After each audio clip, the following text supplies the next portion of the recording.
Esse é o painel Mapa da Mina. Nesse painel, a gente vai tentar trazer aqui alguns passos. Vamos falar sobre tudo o que você precisa saber antes de abrir um negócio, tá? Quais são os pilares essenciais para dar o pontapé inicial? Você sabe? Você sabe planejar? Sabe fazer pesquisa? Vai precisar também de uma dose extra de coragem para conseguir alcançar o sucesso. Ludmila, e você? Sua coxinha começou de frango e mudou no meio do caminho, virou brigadeiro? Conta um pouco dessa história aí. Claro, gente, boa tarde a todas as mulheres que estão participando. Mais uma vez, obrigada pelo convite de compor esse time tão poderoso, né, de empreendedoras e de profissionais. Vamos lá. A Empoderamento Contábil começou há 4 anos. Na verdade, eu costumo dizer que vem de um desejo da época que eu pegava busão lotado, sabe? Condução para chegar nas áreas nobres do Rio de Janeiro na hora, não ser demitida, enfim, vocês sabem como é. E pegando o ônibus muito cedo, eu acabava esbarrando com muitas diaristas, camelôs, né, trabalhadoras braçais. Eu sou de Duque de Caxias, na Baixada Fluminense, aqui no Rio de Janeiro. E eu me sentia instigada a, de alguma forma, influenciar e mudar a rotina daqueles profissionais, porque eram profissionais, são profissionais e muitos trabalham por conta própria, né? Pessoas que, como eu, se deslocava da periferia de áreas pobres do Rio de Janeiro, e isso acontece em todo o país, para trabalhar em áreas nobres das suas cidades, dos seus estados. Só que eu me deslocava da periferia para áreas nobres para trabalhar em grandes empresas. Então, o empoderamento contábil foi uma forma que eu encontrei de retribuir para as empreendedoras, afroempreendedoras das periferias, assim como eu, um pouquinho do conhecimento que eu adquiri ao longo de 15 anos de estudo e atuação na minha área profissional. Ludmila, você sabe que eu estava aqui pensando em dinheiro, né? Eu acho que essa é a melhor parte para a gente falar, tanto para a gente prospectar prosperidade, né? Quanto também para a gente entender o que a gente precisa conhecer sobre finanças. E eu, como empreendedora, uma das minhas maiores dificuldades, e principalmente lá no começo, quando eu iniciei, foi administrar financeiramente a minha empresa. E você é essa mulher das finanças. Que dicas a gente poderia trazer aqui para as mulheres que estão nos assistindo, que estão começando a empreender ou que já passaram, por exemplo, por alguma dificuldade com relação ao financeiro, para ter uma vivência próspera dentro da própria empresa?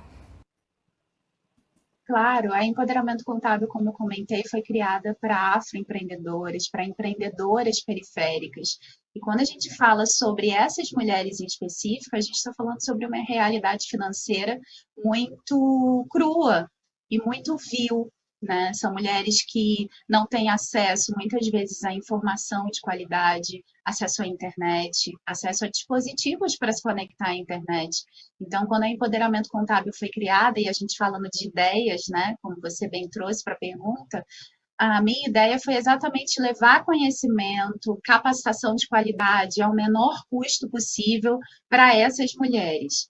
Na época, há 4 anos atrás, os eventos aconteciam presencialmente, e um pouquinho antes, né, da gente entrar nesse período tão difícil de pandemia, os eventos online começaram a ser fundamentais para abraçar ainda mais mulheres, fortalecer ainda mais mulheres com conhecimento. Quando a gente fala ideias, só voltando um pouquinho para complementar a minha resposta anterior, é impossível falar sobre empreendedorismo para mim sem lembrar da minha mãe, das minhas avós, bisavós, mulheres tão fortes e que na época delas empreenderam por sobrevivência, né? Então, o empoderamento contábil é uma tentativa de apoiar mulheres que ainda empreendem por sobrevivência, mas com conhecimento, com expertise que eu tenho conquistado nesses últimos anos. A maior parte das empreendedoras misturam finanças pessoais com finanças empresariais, na verdade, não têm conhecimento de finanças empresariais, não recebem salário pela atuação como única funcionária, muitas vezes, como sócia administradora do seu próprio negócio. Então, se eu posso deixar uma dica principal, é a questão do empoderamento, autoconhecimento. Não é vergonha nenhuma você se entender como uma boa profissional. E a autoestima da mulher negra periférica, nordestina, ela é muito debilitada em relação à valorização profissional e, consequentemente, à valorização financeira. Né? Entenda que se você é uma boa profissional, você merece sim receber uma remuneração adequada como sócia administradora do seu próprio negócio, você merece e deve receber salário, porque muitas vezes você é a única funcionária. Então, planejamento financeiro é fundamental, mas no primeiro momento para você estabelecer qual é o seu salário.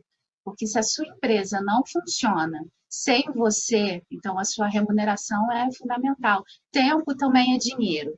Ainda que você não tenha clientes, não venda como você gostaria, se você está prospectando, entregando cartão de visita ou panfleto que seja na rua, ou se dedicando para divulgar nas redes sociais, você está se dedicando para fazer o seu negócio melhor, para fazer um plano de negócio, é tempo investido no seu negócio, é dinheiro, é tempo que você precisa ser remunerada por se utilizar dele.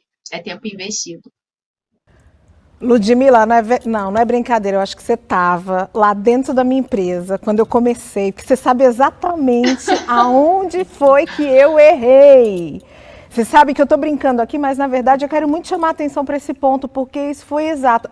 Meu primeiro erro como empreendedora foi esse que você falou, misturar as finanças de casa com as finanças da empresa, e é algo que muito facilmente a gente pode continuar cometendo esse erro, não separar as finanças e não conseguir enxergar o que é dinheiro e o que não é. E aí eu fico pensando nesse público-alvo da empresa, da sua empresa, que é um público que muitas vezes ele está empreendendo com as coisas que ele tem em casa. Como que eu organizo isso de uma forma prática? E como é que a gente convence, que eu já vou colocar duas perguntas numa só, essa mulher, por exemplo, de que R$10 é um dinheiro que ela pode investir nela? Ótimo. Muitas mulheres me procuraram durante a pandemia dizendo que usariam um auxílio emergencial para investir ou para transformar esse auxílio emergencial no capital de giro de seus micronegócios, que é esse dinheiro que precisa fazer a empresa acontecer enquanto os clientes não pagam, né? Pelos serviços prestados, produtos vendidos, ou enquanto as vendas não começam a acontecer. É importante pensar o seguinte, a sua remuneração, o seu salário, precisa ser dividido pelo número de produtos ou serviços que você vende. Ou seja, quando você calcular o preço de venda dos seus produtos e serviços, o seu salário precisa ser uma parcela do preço de venda, tá bom? Em relação a essa diferenciação, né?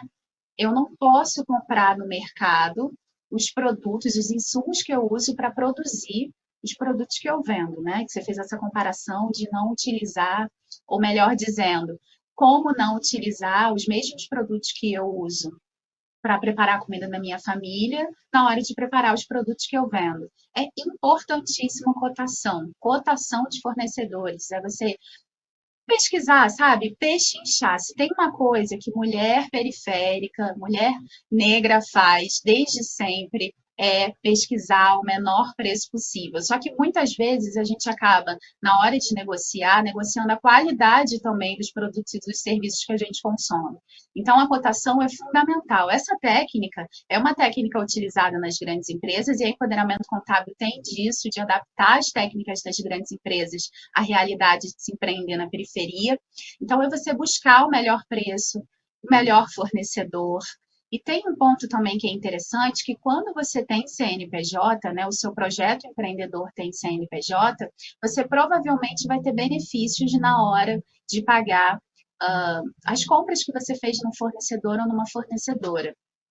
Teve um ponto que eu vi na entrevista com a Camila, aliás, entrevista maravilhosa, e eu vi que ela valorizou ali a importância da contadora, né, no projeto dela, empreendedor, quando estava sendo formalizado, é a representatividade de se ter mulheres à sua volta, né? Não só por uma questão de empatia, de sororidade, mas pensar que existem outras empreendedoras que, como você, estão iniciando a carreira no empreendedorismo. Então, será que talvez você não conseguiria reduzir os custos do seu micronegócio, né, durante o processo de produção? contratando outras microempreendedoras, substituindo aquele fornecedor, aquele grande fornecedor que você acha talvez que você não consegue viver sem ele, por uma microempreendedora da sua comunidade, do seu bairro, da sua rede de apoio. Então, são pensamentos importantes que precisam fazer parte da nossa rotina e que, na verdade, já fazem parte da nossa vida como mulher preta da periferia. Exatamente, já fazem mesmo. Meninas, muito obrigada por essa conversa, obrigada por estarem aqui com a gente em Universa.